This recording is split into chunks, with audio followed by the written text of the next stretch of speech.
This is a non-debatable motion requiring a 2/3 vote. All of those in favor of suspending the rules, say aye. All those opposed, say no. In the opinion of the chair, there's been a 2/3 affirmative vote to suspend the rules. Governor, would you like to make your motion? Thank you, Mr. Chairman. This summer, I was proud to serve this party as the Platform Drafting Committee Chair. As the chair, I come before you today to discuss two important matters related to our party's national platform. As an ordained United Methodist minister, I am here to attest and affirm that our faith and belief in God is central to the American story and informs the values we've expressed in our party's platform. In addition, President Obama recognizes Jerusalem as the capital of Israel, and our party's platform should as well. Mr. Chairman, I have submitted my amendment in writing, and I believe it is being projected on the screen for the delegates to see. I move adoption of the amendment as submitted and shown to the delegates. A motion has been made. Is there a second? Is there any further discussion? Hearing none, the matter requires a 2/3 vote in the affirmative. All those delegates in favor say aye. All those delegates opposed say no. In the opinion of the, let me do that again. All of those delegates in favor say aye. All those delegates opposed say no.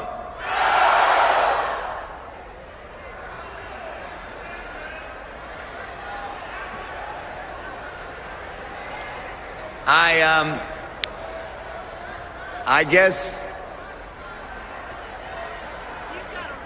And then you've got to let them do what they're going to do. I'll do that one more time. All those delegates in favor say aye. All those delegates opposed say no. In the opinion of the chair, 2/3 have voted in the affirmative. The motion is adopted, and the platform has been amended as shown on the screen. Thank you very much. Thank you. Governor Strickland, thank you again for your service. Governor Strickland, thank you again for your service as chair of the Platform Drafting Committee.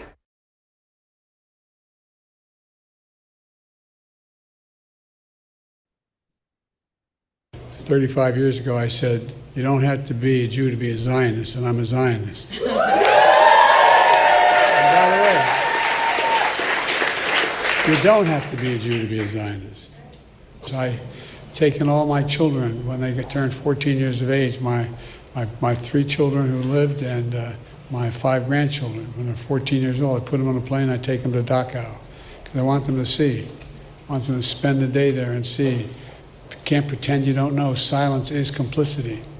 Most of you know someone directly or indirectly, a family, a friend, is stolen from you, or wounded, traumatized, or called up in the reserves in this last attack in Israel. As I said after the attack, my commitment to the safety of the Jewish people and security of Israel and its right to exist is independent, as an independent Jewish state is unshakable. Folks, were there no Israel, there wouldn't be a Jew in the world that was safe. Were there no Israel. Roll it down too. I make no bones about it. I've had my differences with some Israeli leadership. I've known Bibi for now 51 years. He has a picture on his desk of he and I when he was a young member of the Israeli service here, foreign service. And I was a 32-year-old senator.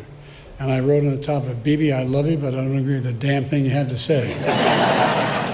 It's about the same today. I love him. But look, it's a tough spot. It's a tough spot. We continue to provide military assistance to Israel until they get rid of Hamas.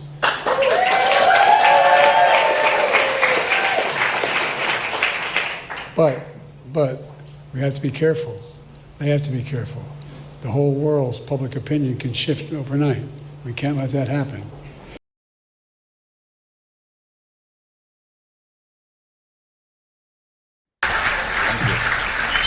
Thank you.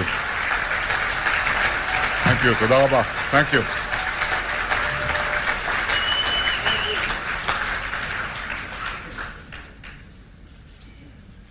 Wow, that was like watching home movies. I never expected anyone to actually read that bio. But you defy all my expectations all the time, and especially you, my good friend Pastor Hagee, Mrs. Hagee, and all of you, you're wonderful friends. I have one, there are some dates that have to be corrected there, but my son's name is Avner. He is Israel's national Bible champion, and he came number 2, second deputy in the international Bible contest. It's a quiz. It's like, you know, the spelling bee to the nth degree. It's very hard. And he, at the age of 15, did this. I have to tell you that he didn't make the world champion because of the Prime Minister's question. I asked it. But it tells you what kind of society we are. And I'll tell you more about that in a minute. I do want to say that I do read the Bible with him. I read it yesterday. We read it every Saturday, actually. Every Shabbat. After lunch, we sit down and we read Parashat HaShavua. How do you say it, Dudu? How do you translate that? The portion of the week. Okay, so we read it. We read Exodus now. And then you have Haftarah. How do you say that? It's the addition from the Bible. This was from Ezekiel. Am I correct? Absolutely. I know. So I draw, like you, enormous reservoirs of strength from the Torah, from the Bible. This is the well from which we drink. This is the stone on which we stand.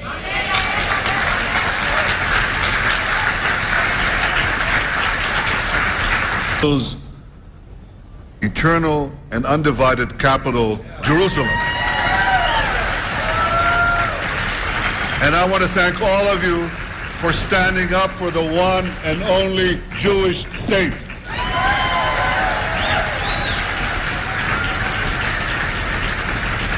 And I want to thank you, Pastor Hagee. Not only have you stood up for Israel, you've inspired others to stand up as well. First you inspired dozens, then you inspired hundreds, then you inspired thousands, then tens of thousands, then hundreds of thousands, and now the unbelievable number. Christians United for Israel now number 1 million supporters. Congratulations, Pastor Hagee, for this remarkable achievement. I should talk to you more often.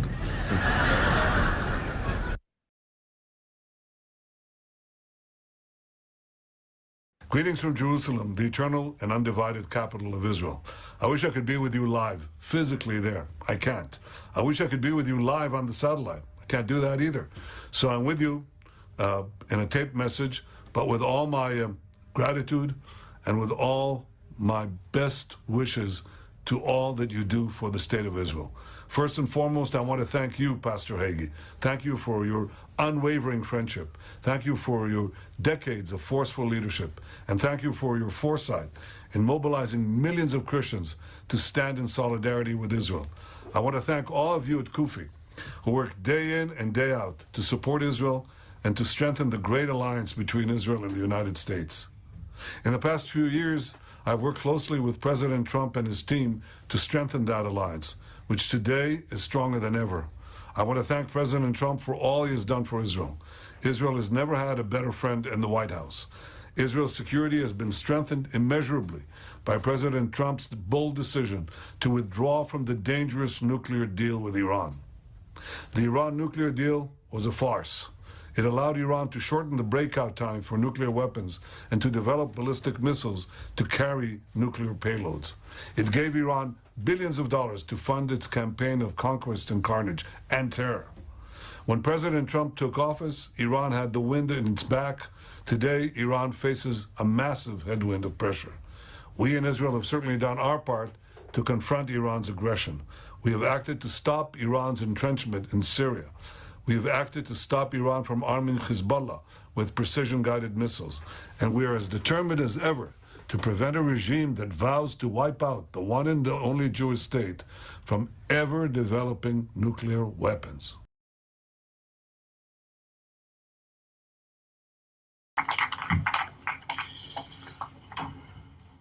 Thank you, Mr. Prime Minister, for those stirring words. To now offer a closing benediction, I'd like to call upon Pastor John Hagee, founder and senior pastor of the Cornerstone Baptist Church in San Antonio, Texas. Pastor Hagee.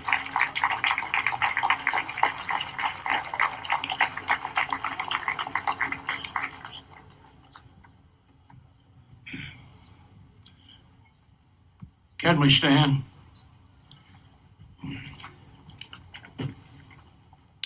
Our most gracious Heavenly Father, God of Abraham, Isaac, and Jacob, the God who calls the stars by name and measures space with the span of his hand, the God who is the King of the universe, we gather here today to thank you for the joy of living and seeing this glorious and historic day. We thank you for the state of Israel, the lone torch of freedom in the Middle East, who lives and prospers because of your everlasting love for the Jewish people. It was you, O Lord, who gathered the exiles from the nations and brought them home again. It was you who made statehood possible. It was you that gave a miraculous victory in 1967 when Jerusalem was reopened to worshipers of all faith. Jerusalem is the city of God. Jerusalem is the heartbeat of Israel. Jerusalem is where Abraham placed his son on the altar of the Temple Mount and became the father of many nations. Jerusalem is where Jeremiah and Isaiah penned principles of righteousness that became the moral foundations of Western civilization. Jerusalem is where Messiah will come and establish a kingdom that will never end. We thank you, O Lord, for President Donald Trump's courage in acknowledging to the world a truth established 3,000 years ago, that Jerusalem is and always shall be the eternal capital of the Jewish people. And because of that courage of our president, we gather here today to consecrate the ground upon which the United States Embassy will stand, reminding the dictators of the world that America and Israel are forever united. We thank you for our Ambassador David Friedman and pray your anointing upon him as he opens the doors of the U.S. Embassy to receive the nations of the world. Let the word go forth from Jerusalem today that Israel lives. Shout it from the housetops that Israel lives. Let every Islamic terrorist hear this message: Israel lives. Let it be heard in the halls of the United Nations: Israel lives. Let it echo down the marble halls of the presidential palace in Iran: Israel lives. Let it be known to all men that Israel lives, because he that keepeth Israel neither slumbers nor sleeps. As King David prayed 3,000 years ago, we pray for the peace of Jerusalem and all its inhabitants. Let the name of the Lord be glorified today, for the defender of Israel today, tomorrow, and forever is here. Can we all shout hallelujah? Amen.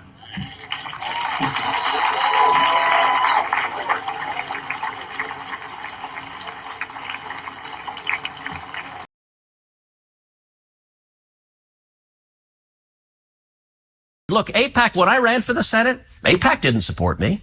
I supported Israel before they supported me. I'm happy to have their support because they share my objective. No, but you're missing it. I'm not suggesting that you're bought and paid for. I'm not saying that. I want to go back and take sincere. I want to go back and take the transcript because you just said a minute ago, I'm slightly paraphrasing, but are you lobbying for a foreign government because they pay you a lot of money? That's basically what you said. So you are suggesting that. Let me just be clear about what I think. Your views seem totally sincere. Yes. You take money from people who agree with you. Yeah. I believe that.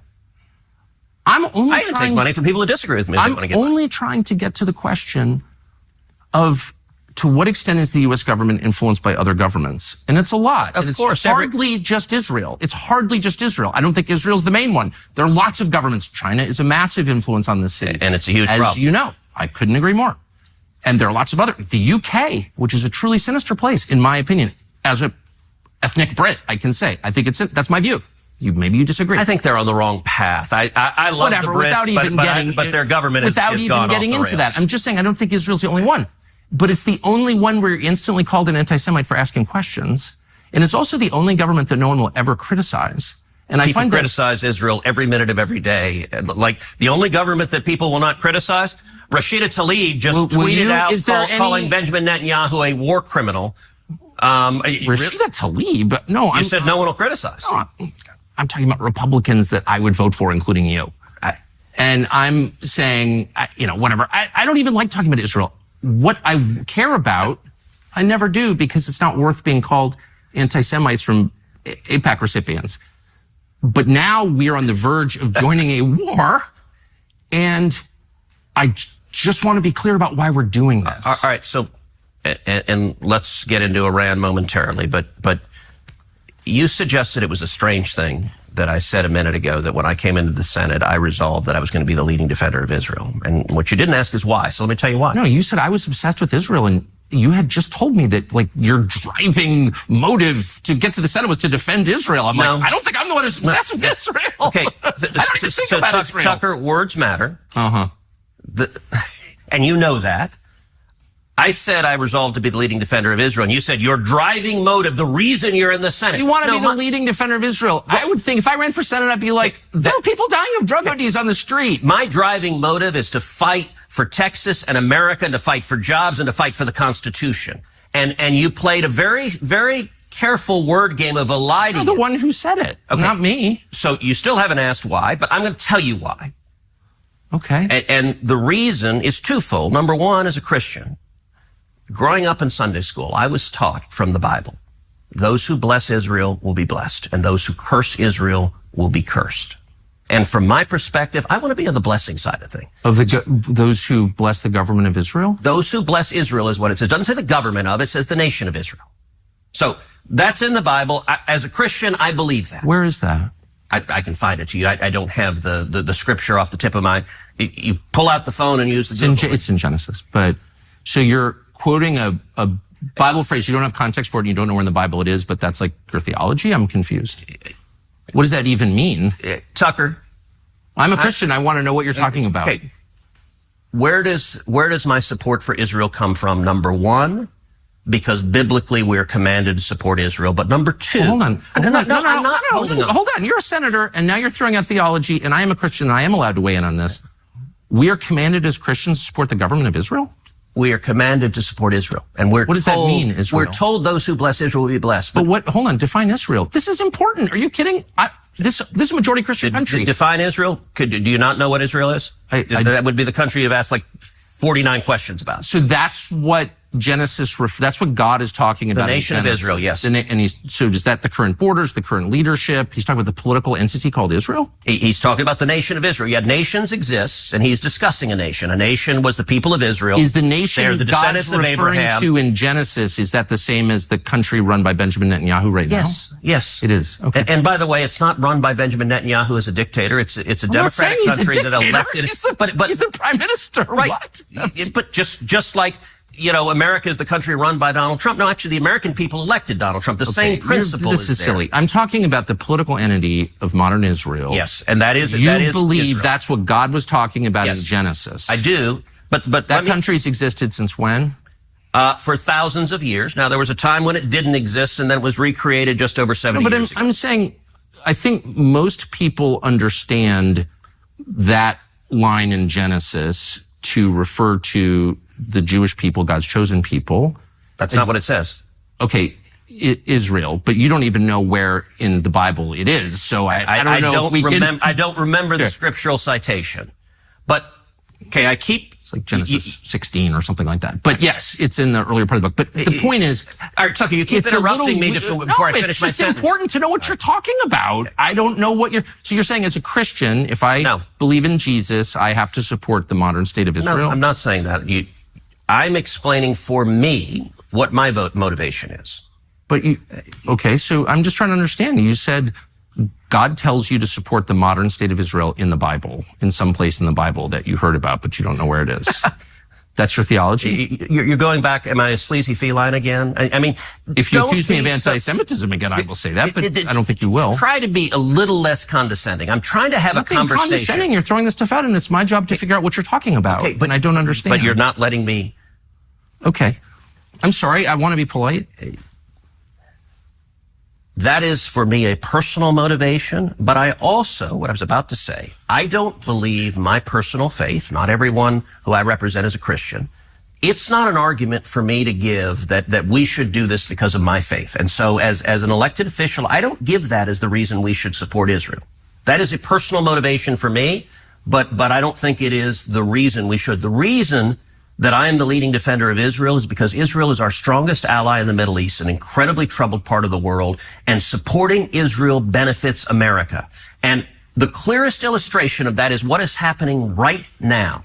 Let me just make this point, and then... Okay, and then I'll just ask what you mean. That's it. Okay. Yeah. Look, Iran, I think the most acute national security threat facing America right now is the threat of a nuclear Iran. I think China is the biggest long-term threat, but acute and near-term is a nuclear Iran. Okay. We ask that God bless our cherished ally, the State of Israel, and with our flag waving high, our people standing tall, and our faith forever strong, we say our prayer once more: God bless America.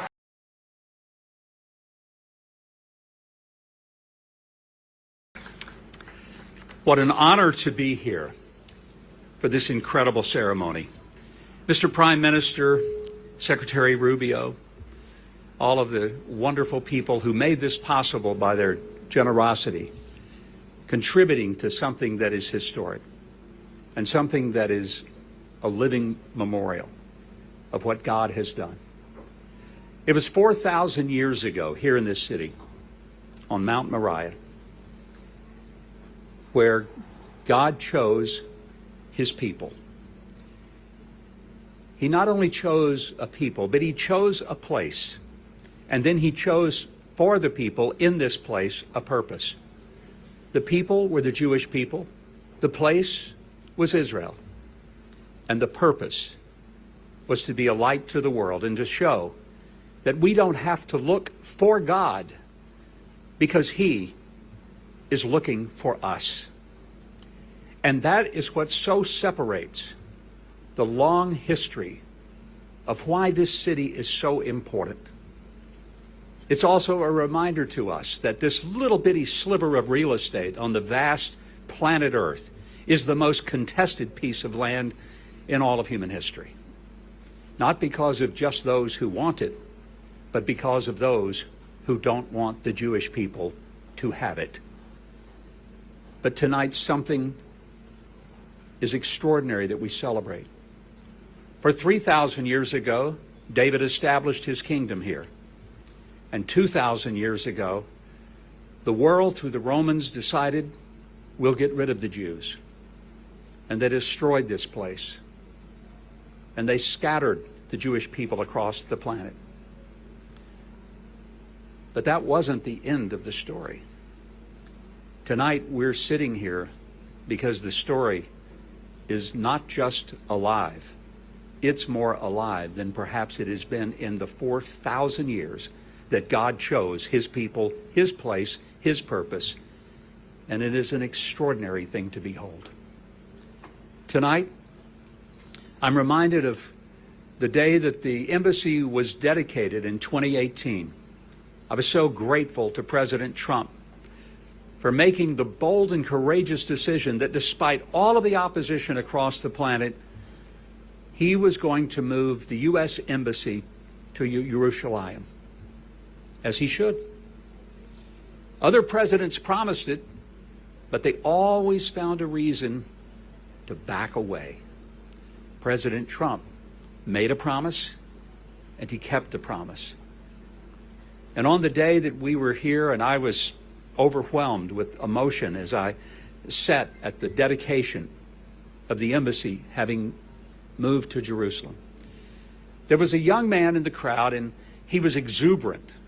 He was an American, and he was looking around and he said, "Wow, I've been waiting 20 years for this to happen." Sheldon Adelson, who along with his wife Miriam, who is here tonight, major contributors to this incredible excavation. Sheldon, who I absolutely adored because he was one of the funniest men I've ever known. When the young man said, "Wow, I've waited 20 years for this," Sheldon, in his very dry way, just looked and said, "Son, we've been waiting 2,000 years for this." What a great reminder that the Jewish people are a patient people. And tonight there's something extraordinary, truly extraordinary, to celebrate. It was David, the king and the psalmist, who said in Psalm 137 and verse 5, "If I forget you, O Jerusalem, may my right hand forget its skill." The Jewish people never forgot that this was their land, their home, their undivided, indisputable, indigenous capital from eternity. And tonight, something truly extraordinary happens. It is often said that history is to a civilization what memory is to the individual. If any of us were to wake up tomorrow and not remember where we lived or who we were or who that woman is that is living in our house because we didn't know her to be our wife, amnesia is a horrible thing to have because one is disoriented, lost, completely unable to make a connection just to the simplest things of life. But history is to a civilization what memory is to the individual. And tonight, this is a celebration of the history of Jerusalem. There is a verse in the New Testament, in Luke, verse 40 of chapter 19, and it says this: "If the crowds keep quiet, the stones will cry out. If the crowds don't acknowledge it, the stones will cry out." Tonight, the stones are crying out. The crowds may say it, but the stones absolutely and 100% validate that the Jewish people not only belong here now, but they have belonged here for 4,000 years, since the time God said to Abraham, "This is yours. Take good care of it. And you'll be a blessing to the people around the earth." And even to those of us who aren't even Jewish. He says, "Those who bless Israel will be blessed, and those who curse Israel will be cursed." And I come here tonight because I'd rather have a blessing than a curse.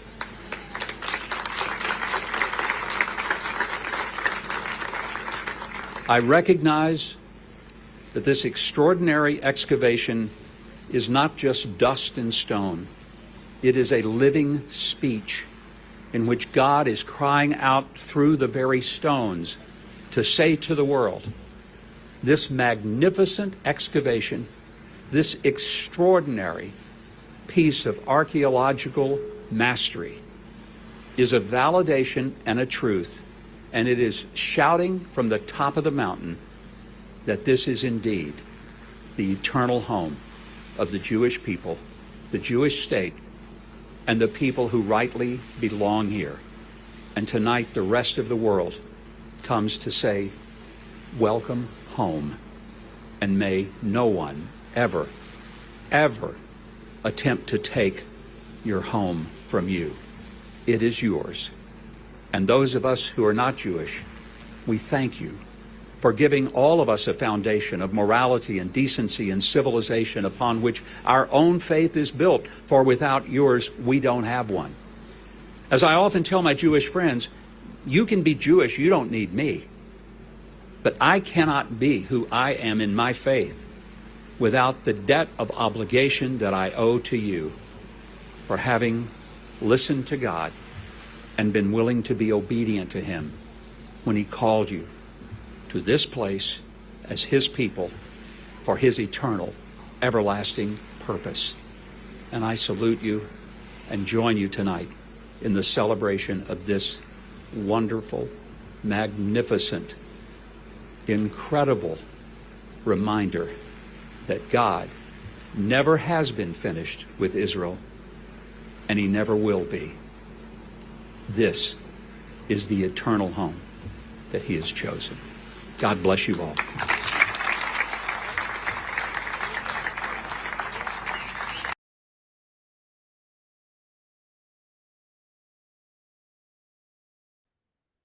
Mr. Prime Minister, it's very nice to talk to you again, sir, but I didn't dream that I'd be talking to you so soon since the last time we spoke. Well, the circumstances are tragic. And as you can imagine, Greta, I want to say a farewell to a great human being, a great friend of Israel, a great champion of Judeo-Christian civilization, and a champion of free speech, free debate, freedom. Charlie Kirk his loss is terrible.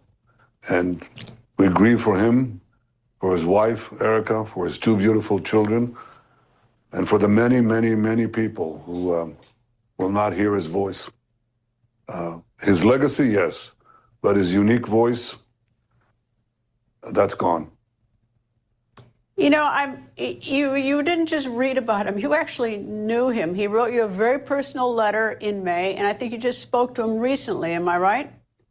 Yeah, yes, he did. You know, he wrote me this letter, and I think May 2nd, and he says, one of my greatest joys as a Christian is advocating for Israel and forming alliances to defend Judeo-Christian civilization. That's in a nutshell, Charlie. And then I called him a few weeks ago and I said, so Charlie, why don't you come and visit us? And he said, well, I'm going to, and we were going to fix a date. And that's not going to take place. Charlie really regretted seeing Israel losing some support around the world. I think that was one of the reasons, you know, that I think that he wanted to speak to you or wanted to write to you, because, you know, he knows, you know, how much Israel is suffering in the world and how some institutions like the UN make it very difficult for Israel on top of everything else. Well, he talked about that in the letter. He said, it pains me to see support for Israel slip away. That's what he said. I don't know. I just, you know, I mean, you see this more often in Israel than we do here in the United States. I mean, you just had a terrorist attack at a bus stop on September 8th. I mean, Israel has seen so much bloodshed from terrorist attacks. So, you know, I guess that you're in a particularly unique position to try to help us grieve, help us get through this. Well, yeah, we have, you know, we're fighting terror on 7 fronts, more or less all of them organized and orchestrated by Iran, and we've dealt Iran and its proxies severe blows, including removing, with President Trump's help, the existential threat to Israel of atomic bombs from Iran and thousands and thousands of ballistic missiles.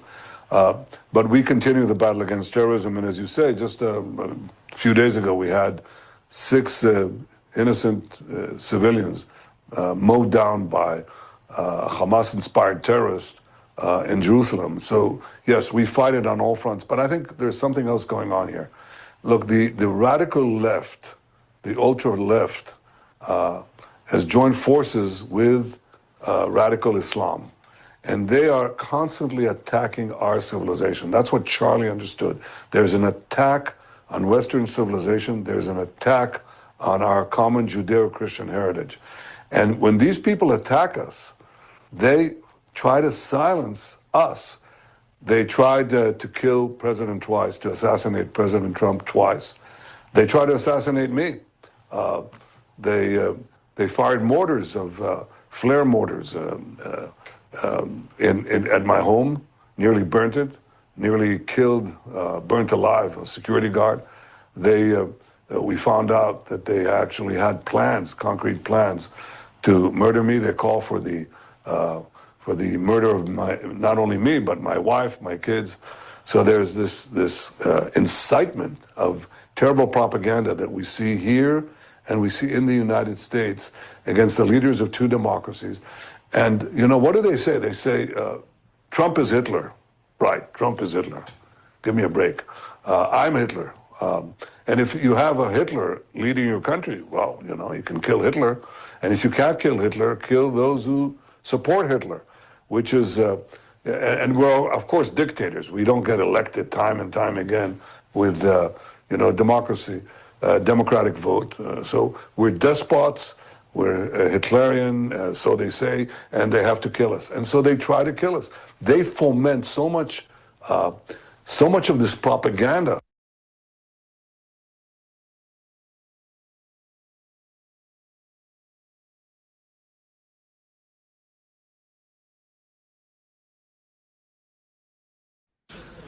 And thank you, ambassadors, and the many friends of Israel from the Christian world.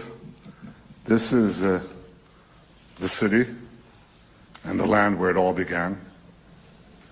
The Judeo-Christian tradition that promoted the belief in monotheism, a single God, that developed the idea of the sanctity of life, the sanctity of individual life, the idea of freedom. In an ancient world that was swamped with massive slavery, to build these ancient empires, the Jewish people came out with the idea that slavery should be limited and ultimately removed. This was revolutionary. The beginning of the idea of freedom began in this land. And that idea spread throughout the centuries, and especially in modern times, and changed the world. It gives hope to the world. It gives meaning to our lives.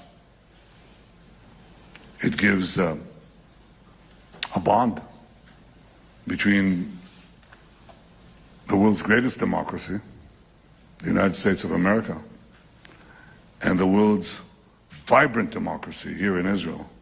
And that's a partnership that is bonded in faith, in history, in tradition. I had the great privilege of being invited to speak at the joint session of the American Congress. And I look on the wall and I see the quote from Moses. That's our common tradition, our common wellspring. We're immersed in the Bible. We live the Bible. We have a future because we have a past. And that past is shared by millions, hundreds of millions around the world. And I want to thank you on behalf of the people of Israel and the Jewish people for that enduring friendship, which is the mainstay of our present and future ability to live in a free, prosperous, and peaceful world. But that bond is being challenged today. It is being challenged today by a fanatic fundamentalism, an Islamist fundamentalism that seeks to subjugate all Muslims that they view as infidels, eradicate the American and obviously the Israeli presence in the Middle East. They call America the great Satan. Israel is the small Satan, perhaps, but it's a small Satan standing in their way. And we fight them. We fight them together, as we recently have with President Trump's leadership and our partnership. And yet we see the effort to break down our bond. In America, campaign of lies. Israel is now portrayed as the enemy of Christians. And the enemies of Christians are portrayed as the friends of the United States. Iran, a friend of the United States, an innocent victim. The Muslim Brotherhood, who chant death to America alongside Iran, friends of America. Hamas, these monsters who burned babies, raped our women, beheaded our men, and chant death to America, friends of America. Israel has a thriving Christian community, the only thriving Christian community in the broad radius of the Middle East, where Christians are not tolerated, they're cherished. You can light Christmas trees in Nazareth. But in Bethlehem, the birthplace of Jesus, when Israel left and the Palestinian Authority came in, the Christian majority shrank from 80% to under 20% because there was no more Israel to protect them. We cherish our Christian friends. We protect the Christian holy sites, not only the Church of the Holy Sepulchre, but in the Galilee, not only in Nazareth, but in the Galilee, in Capernaum, where Jesus preached for 3 years. We uphold and cherish those sites. So Israel, the guardian of Christianity in the Middle East, is presented on American television by purchased influencers. It's presented as the enemy of Christianity. What folly, what lies, what a travesty of truth. So one of the things we have fought now, a 7-front war, we have an 8th front. And that is the front and the battle for truth. And I can think of no one who can carry this battle alongside with us, no one who can do it better than you on this channel, than you, Paula, and our many Christian friends who must fight for our common values, who must stand up for the truth. And by standing up for the truth, you stand up with Israel, and you stand with the Jewish people against this abomination of falsehoods. We can win this war exactly as we win the 7-front war. And I thank you for your support. I want to address also the ambassadors who are here. Your countries have strong Christian communities and a strong bond with this too. And I want to thank you for your support and the many, many, many millions around the world who voiced support for Israel during our great battles here. We haven't finished, but we're winning, and we'll continue to win. But the main thing that I want to stress is the importance of winning the battle for truth. And that is a battle that we fought even as we speak now. Israel is presented as though we are applying a campaign of starvation in Gaza. What a bold-faced lie. There is no policy of starvation in Gaza, and there is no starvation in Gaza. We enable humanitarian aid throughout the duration of the war to enter Gaza, otherwise there would be no Gazans. And what has interdicted the supply of humanitarian aid is one force, Hamas. Again, the reversal of truth. Hamas robs, steals this humanitarian aid, and then accuses Israel of not supplying it. Well, we've enabled the amount required by international law to come in.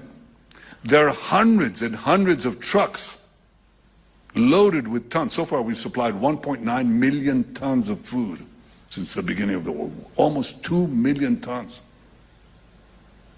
And now we have hundreds of trucks that are waiting on the Gazan side of the Kerem Shalom crossing. And it's international organizations, some of them very well intended. And it's the UN too. Food that they purchased. And we said, go ahead, deliver it. And they say we can't because combat is going on. And we say, yes, we're combat, we'll fight. Where we're fighting, we'll continue to fight. But there are safe corridors. You can bring the food to anywhere you want. That is not a problem. So we've just announced that formally. Here are safe corridors. And the UN has no excuses left. No excuses left. Stop lying. Stop finding excuses. Do what you have to do and stop accusing Israel deliberately of this egregious falsehood. There is no starvation in Gaza, no policy of starvation in Gaza, and I assure you that we have a commitment to achieve our war goals. We'll continue to fight till we achieve the release of our hostages and the destruction of Hamas's military and governing capabilities. They shall be there no more. We shall not have any more of these massacres. We shall not have any more of these monstrosities. We stand for human freedom and human life, and that is not commensurate with Hamas or with Iran, other Iranian proxies. We have fought this battle together. We shall win it together. And I want to assure you that we have great faith in your faith and in our faith. We have a common bond. It is strong. It is something that represents the vast majority of Americans and the vast. He recognized Jerusalem as capital of Israel. Why? Because if you got a problem with that, take it up with God. He's the guy that did it, not Trump. So I just want to say, I feel good about the Republican Party. I feel good about where we're going as a nation. We're killing all the right people and we're cutting your taxes.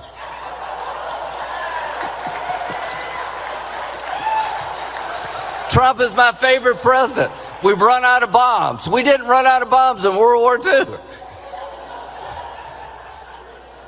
So, as a coalition of Republicans, some Baptist, some Jewish, we organize ourselves around principles that we love and we cherish. We love individual freedom. We love entrepreneurship. We love capitalism.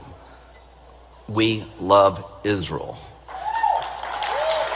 We love the idea of Israel. We love the struggle they've been involved in.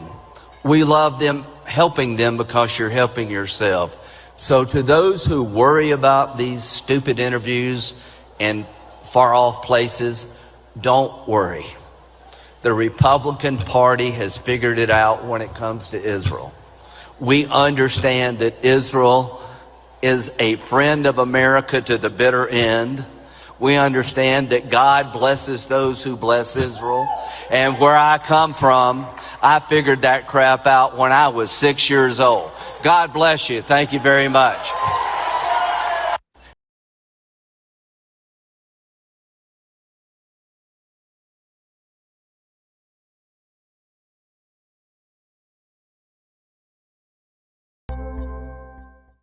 What happened in 9/11 is we didn't have a strategy, we didn't have bipartisan agreement, we didn't have American understanding of it, and we had instead a policy coup in this country. A coup. A policy coup. Some hard-nosed people took over the direction of American policy, and they never bothered to inform the rest of us. I went through the Pentagon 10 days after 9/11. I couldn't stay away from Mother Army. I went back there to see Don Rumsfeld. I'd worked for him as a White House fellow in the 1970s. All this is in the book. And I said, am I doing okay on CNN? He said, yeah, fine. He said, I'm thinking about it. He says, I read your book. And he said, this is a book that talks about the CUFI campaign. And he said, I just want to tell you, he said, nobody's going to tell us where or when we can bomb. Nobody. He said, I'm thinking of calling this a floating coalition. What do you think about that? I said, well, sir, thanks for reading my book. And, he said, thanks, that's all the time I've got. Really.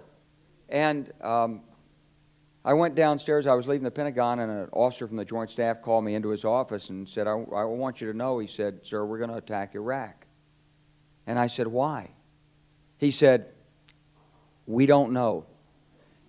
He said, I said, well, did they tie Saddam to 9/11? He said, no. he said, but I guess they don't know what to do about terrorism, and so they think, but they can attack states, and they want to look strong, and so I guess they think if they take down a state, it will intimidate the terrorists. And you know, it's like that old saying, he said, if the only tool you have is a hammer, then every problem has to be a nail. Well, I walked out of there pretty upset. And then we attacked Afghanistan. I was pretty happy about that. We should have. And then I came back to the Pentagon about 6 weeks later. I saw the same officer. I said, why haven't we attacked Iraq? We still going to attack Iraq? He said, oh, sir. He says, it's worse than that. He said, he pulled up a piece of paper off his desk. He said, I just got this memo from the Secretary of Defense's office. It says we're going to attack and destroy the governments in 7 countries in 5 years. We're going to start with Iraq, and then we're going to move to Syria, Lebanon, Libya, Somalia, Sudan, and Iran. I said, 7 countries in 5 years. I said, is that a classified memo? He said, yes, sir. I said, well, don't show it to me. He was about to show it to me. He said, because I want to talk about it. And I sat on this information for a long time, for about 6 or 8 months. I was so stunned by this, I couldn't begin to talk about it. And I couldn't believe it would really be true, but that's actually what happened. These people took control of the policy in the United States. And I realized then, it came back to me, a 1991 meeting I had with Paul Wolfowitz. You know, in 2001, he was Deputy Secretary of Defense, but in 1991, he was the Undersecretary of Defense for Policy. It's the number 3 position in the Pentagon. And I had gone to see him when I was a 1-star general. I was commanding the National Training Center. I had met him one time. He said, if you ever get to Washington, come look me up. They always say that. Well, I was there in Washington. It was a Friday afternoon. I'd visited Colin Powell. He'd given me 5 minutes of his precious time and sent me on my way, and I was bored in the Pentagon. And I thought, I'll just go, who can I see? I think I'll see Wolfowitz. So I called, and up there, he was available. Scooter Libby came to the door. I met Scooter for the first time, and he brought me in. And I said to Paul, I said, and this is 1991, I said, Mr. Secretary, you must be pretty happy with the performance of the troops in Desert Storm. And he said, well, yeah, he said, but not really. He said, because the truth is we should have gotten rid of Saddam Hussein, and we didn't. And this was just after the Shia uprising in March of 91, which we had provoked, and then we kept our troops on the sidelines and didn't intervene.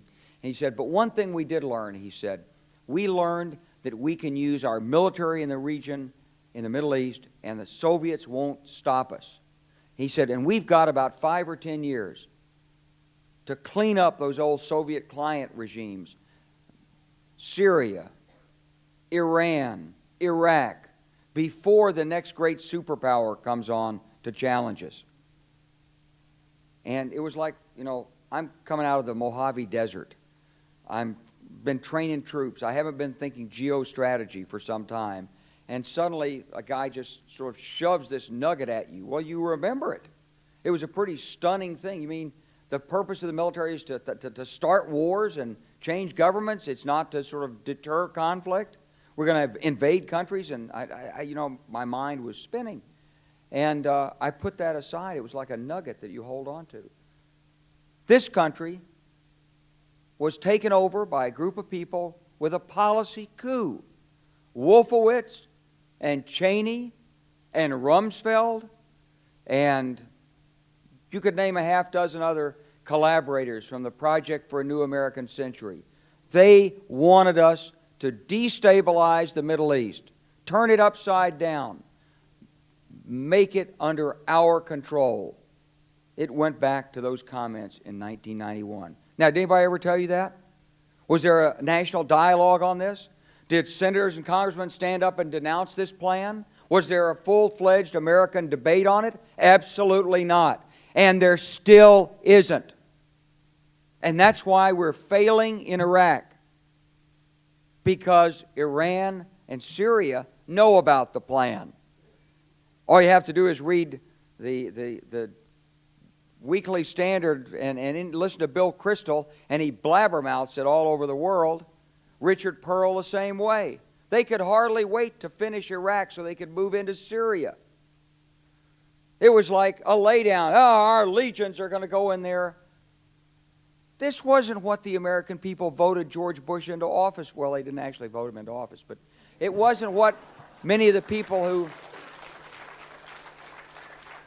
It wasn't what he campaigned on. He campaigned on a humble foreign policy, the most arrogant foreign policy in American history. He campaigned on no peacekeeping, no nation building, and here he is with Afghanistan and Iraq. It's astonishing. So the root of the problem is not how many troops are in Iraq. Please believe me. Don't be mad, if you're a Democrat, at your Democratic congressman because they can't reduce the troops and frustrate the president. That's not the issue. And if you're a Republican, don't be mad at the Democrats because they're fussing with the troops. Whether you're a Democrat or a Republican, if you're an American, you ought to be concerned about the strategy of the United States in this region. What is our aim? What is our purpose? Why are we there? Why are Americans dying in this region? That is the issue.